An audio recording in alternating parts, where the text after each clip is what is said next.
Assalamu alaikum wa rahmatullahi wa barakatuh, class 8th. Welcome back once again to your chemistry class. Before the vacations, I was taking up lesson number 3, that is elements, compounds and mixtures.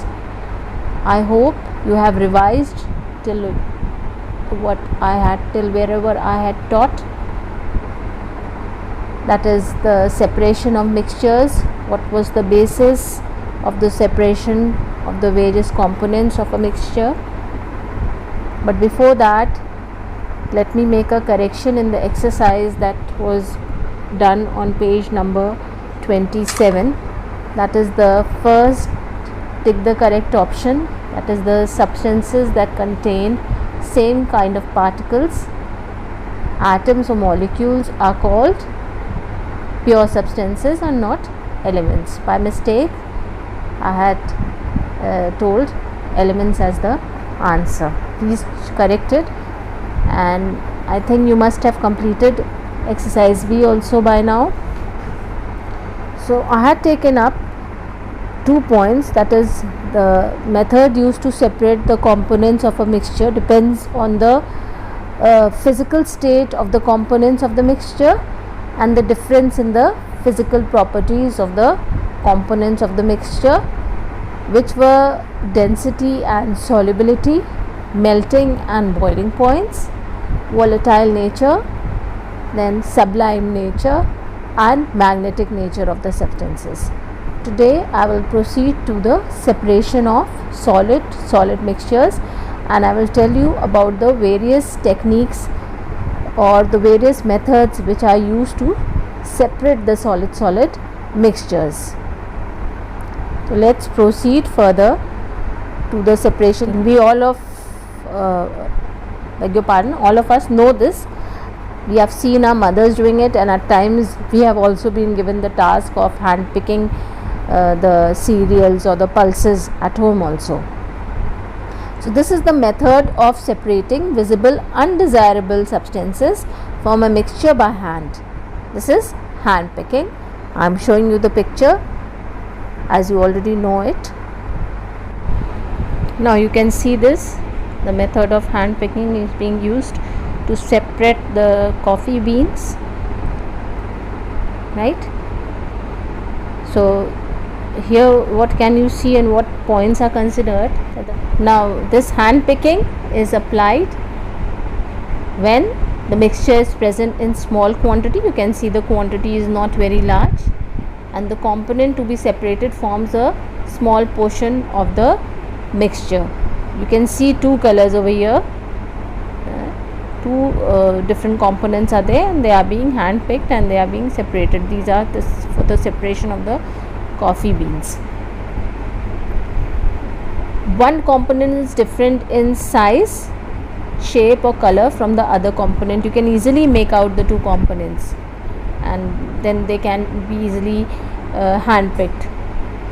And the best example is at home, that is being used for separating small stones or other cereals from pulses, gram and rice by this method. Next method is winnowing. What is winnowing? It is the method of separating a heavier and lighter component of a mixture by wind. So this method is based on the difference in weights of the components, and a farmer separates the lighter husk particles from the heavier grains by the method of winnowing. See this picture of winnowing. You can see that is a farmer is separating the lighter husk particles from the heavier grains, right? You can see this picture very clearly. Next method is sieving. So what is sieving? So the method of separating the component of a mixture that are of different sizes by using a sieve is called sieving. Now a sieve, you can see in the picture, this is a tool that is made up of a wire mesh or plastic net attached to a ring or rectangular frame having a large number of small holes, right? So you have seen this of several kinds at home, the one which is used to sieve the tea and the other which is used to sieve the flour, then other which is used to sieve the wheat. They are of different sizes. So the size of the holes in the sieve depends on the size of the components to be separated, right? So I will show you the sieve which is used to separate the wheat flour also. Now you can see the picture of the sieve which is used to separate the wheat flour from the bran, and all the coarser particles of wheat flour are separated out to obtain a fine wheat flour in the bowl, right? Now next method is magnetic separation. Now the method of separating magnetic component of a mixture from non-magnetic substance is called magnetic separation, where a magnet is used to separate the magnetic substances from a mixture which contains non-magnetic and magnetic substance both. For example, a mixture of iron sand, a mixture of iron sulfur, or a mixture of iron ores. So they can be used by separating they can be separated by using a magnet, or for the extraction of iron ores we use a magnetic separator also. I will show you the pictures of both. So this is how a non-magnetic substance sulfur is separated from iron filings, which is magnetic in nature. Next we have a magnetic separator which is used for extraction of iron containing ores. This is the picture of a magnetic separator, and this you can see how it is being used to separate a magnetic substance with a non-magnetic substance. This you will do when you do the extraction of ores, extraction of metal from the ores, and we will deal with metallurgy later in the other chapter. The next method is sublimation. You have done sublimation earlier also. That is a process in which a solid directly changes into its gaseous state on heating. This is called sublimation. And deposition, the reverse of this, in which a gas directly changes into its solid state on cooling, is called deposition.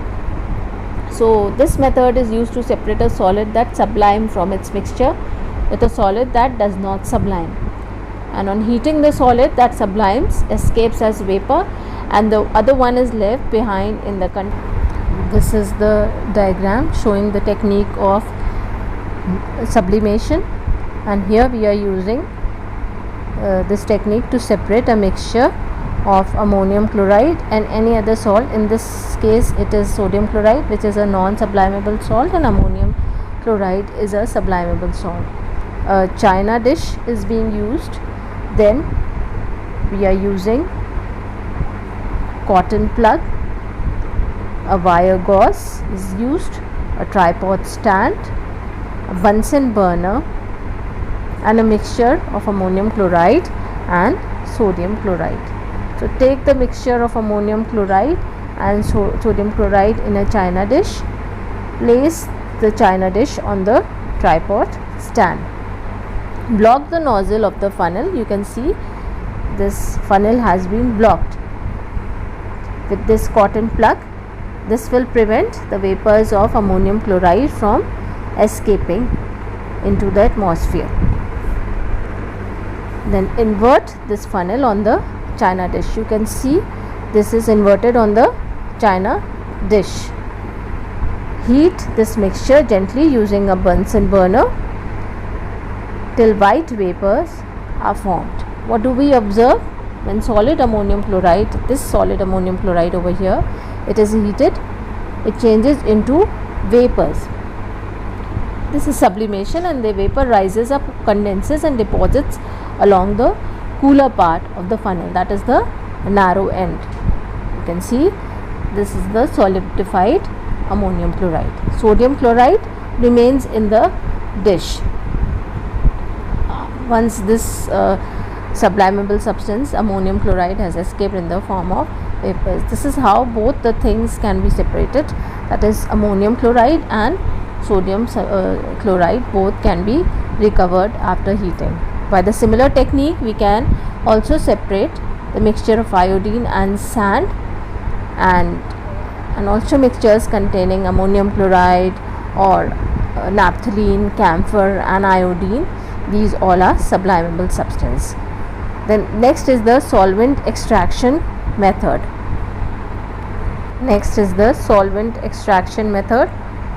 What is a solvent? When you prepare a solution, you have it in the form of a mixture which contains both the solute and the solvents. Solvent is the substance in which a particular solid is dissolved or a liquid is dissolved. Like for example, when we are dissolving sugar in water, that means sugar is the solute and water is the solvent. So we use a technique called solvent extraction method when one of the solid components of a mixture is soluble in a liquid, and this method is used to separate that particular solid component which is soluble in it. For example, salt and sand can be separated by this method. The salt gets dissolved in water, whereas sand settles down at the bottom and gets separated by filtration, which we will discuss later in this chapter. So water from the salt solution is called as filtrate, is then evaporated to get salt. In this way, salt and sand are separated. This is a technique, and when one of the solid is soluble and other is insoluble in that particular solvent. So this completes how the solid mixtures are separated. Then we have this exercise, that is, tick the correct options. Which of the following is not a property of the mixtures? The components are present in any proportion. They do not show specific properties. The components react chemically. They can be homogeneous or heterogeneous. So which of the following is not a property of the mixtures? The components react chemically. They do not react chemically. Which of the following is not a homogeneous mixture? It is sand and water. Then separation of components of a mixture is necessary to remove undesirable and harmful substances, obtain pure and useful substances, obtain a homogeneous mixture. So both A and B are right. This you should be doing on your own. Which of the following methods is not used for separating solid mixtures? Is it boiling, hand picking, winnowing or sieving? It is boiling. The method of separating heavier and lighter components of a mixture by wind is called winnowing. And you can do the next exercise B. Match the following. Revise the chapter and then try doing this particular question. Then we will proceed with the separation of solid liquid mixtures.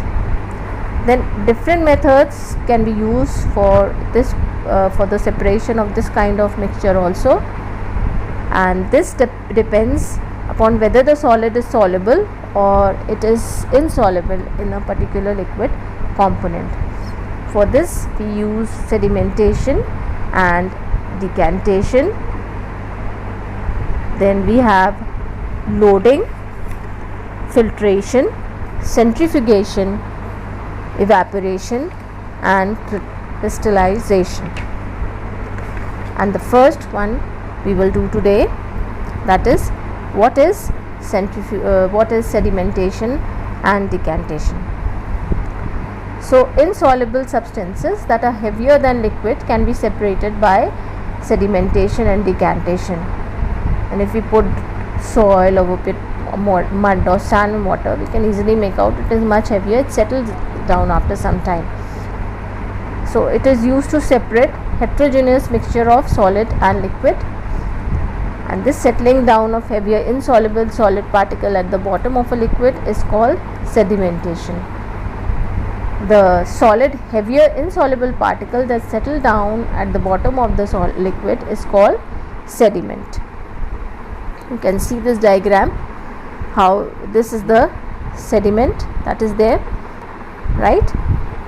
And next, the clear liquid above the sediment is called the supernatant.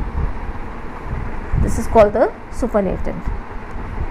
The supernatant can be separated easily by pouring it into another vessel. The process of pouring out a clear liquid from the vessel after sedimentation without disturbing the sediment, that is heavy insoluble settled particle, this is called decantation. You can see this is called decantation. So this activity which is given on page number 32 is based on this only, where we are using sedimentation and decantation technique to separate a mixture of sand and water. And for this we will be using 2 beakers, mixture of sand and water and glass rod, and this mixture is taken in a beaker and it is allowed to stand undisturbed for some time. Then the clear water, that is the supernatant, is poured into another beaker gently with the help of a glass rod without disturbing the sediment. What do we observe? We observe that when we allow the mixture to stand undisturbed, we observe that the heavier sand particles settle down at the bottom of the beaker and clear water lies above the layer of sand. When all the clear water has been poured in another beaker, only sand is left behind at the bottom of the beaker. So this is how sand and water can be separated from the mixture, first by sedimentation and then by decantation. So this is one of the method which we use to separate the solid and liquid mixture. Next is loading. What is loading? It is a process in which a chemical substance like alum is used, right? That is fitkari in Hindi you call it, the mixture of a solid and liquid to help the fine solid particles settle down faster. For example, very fine clay particles present in water are made to settle down faster by alum in powdered form. Like to purify water, we generally use this in order to get pure water. We will discuss the other techniques to separate solid liquid mixture in the next class, inshallah. Revise the chapter and try doing the exercise which is left. Allah Hafiz.